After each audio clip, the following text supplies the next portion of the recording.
Spider-Man Brand New Day is coming out this week, so I went back to watch the other movie, No Way Home, and see if I like this movie this time. Because when this initially released, I was not a fan, and I don't have anything specific because that was such a long time ago. But what I do remember was thinking that this is such a lazy movie. Going into this rewatch, the first like 30 minutes was honestly like 10 out of 10, amazing. I am surprised because all the jokes at the first 30 minutes were all hitting. I was laughing, which like I'm not gonna say I am proud that I was laughing, but it worked. And I'm a guy who always hates on MCU jokes, but in this movie they got me. They freaking got me. One of the funniest parts is when Peter goes back to school and everyone knows who he is. He's going up to his teacher, the principal, I think, and some two other people. That whole scene was so funny because one teacher believes Mysterio and the other two are just glazing Peter. Oh man, like, you know, the crazy part about the teachers is I love them. In Far From Home, I thought they were so funny. I loved every scene with them. As much as I hate MCU humor because they overdo it, when they do get it right, I have to put my hands up and just appreciate it. Now, let's go into the parts where I don't really like. When Peter goes to Doctor Strange to ask him to make everyone forget that he is Spider-Man, this whole scene was I don't know, guys, because it really makes it seem like Doctor Strange is stupid because Peter is making all of these changes, and in my head I'm just like, yo, Doctor Strange, wait, just let him say all of his shit he wants to change and then you can do the spell. Is that like crazy to ask for? Maybe because he already started the process,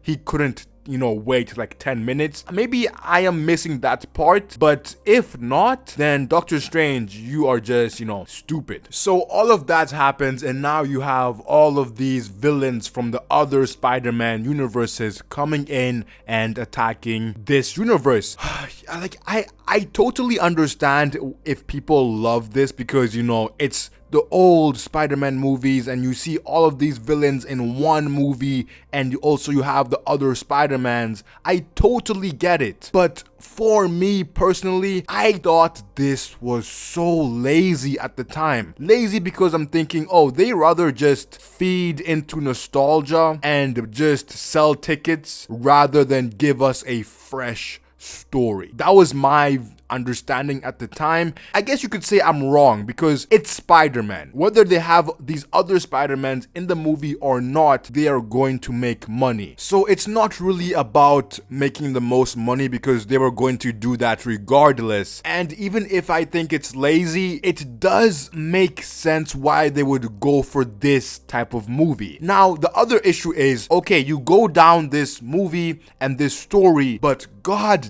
damn, bro, I thought at times when the other Peters come into the movie, the whole movie became so MCU to the point where some of those scenes were so corny, especially when Tobey Maguire and Andrew Garfield, their Spider-Mans, when they get introduced and they come through the portals, that whole scene is some of the most corny, badly written scenes ever in the MCU. I don't care because when you think about how big of a moment this is supposed to be, they completely messed it up. It was horrible. I also want to state that I am biased in terms of all of these guys being together. The three Spider-Mans felt so weird to me to the point where I couldn't really enjoy them being together. It was too weird because in my mind, these are different parts of my childhood, I guess. Like, Tobey Maguire is my Spider-Man. I don't want to see him in the MCU. I'm sorry. It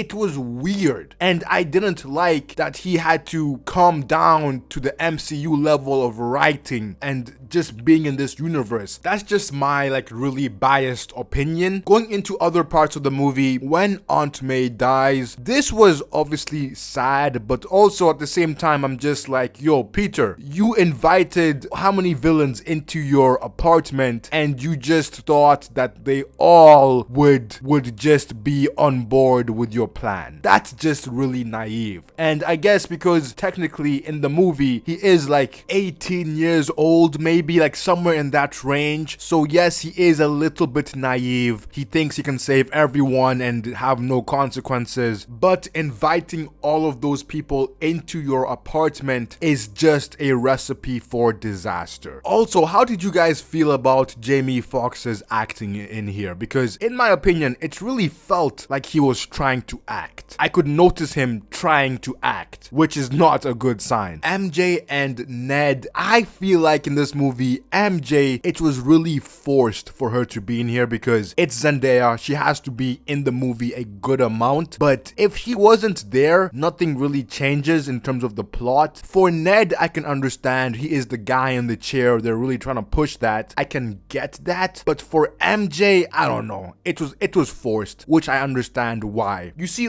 in Far From Home and Homecoming, it makes sense why MJ is such a big part of the movie. In this one, you could have stayed home. But maybe I'm being a little bit too harsh maybe on her character. Oh yeah, there also was a point in this movie where Andrew Garfield's Spider-Man saves MJ because, he didn't save his love interest and he's started crying after doing that. Bro, I'm sorry, but miss me with that. That did not hit at all for me. This is why I say, if you are really into seeing all these guys together and having all that nostalgia stuff, then you probably loved this movie. But if you don't want to see that and you aren't falling for that nostalgia bait, then you probably didn't like this movie as much as other people. And that is why this movie is so mid, in my opinion. It's a 4 out of 10 movie because it's just a nostalgia bait movie.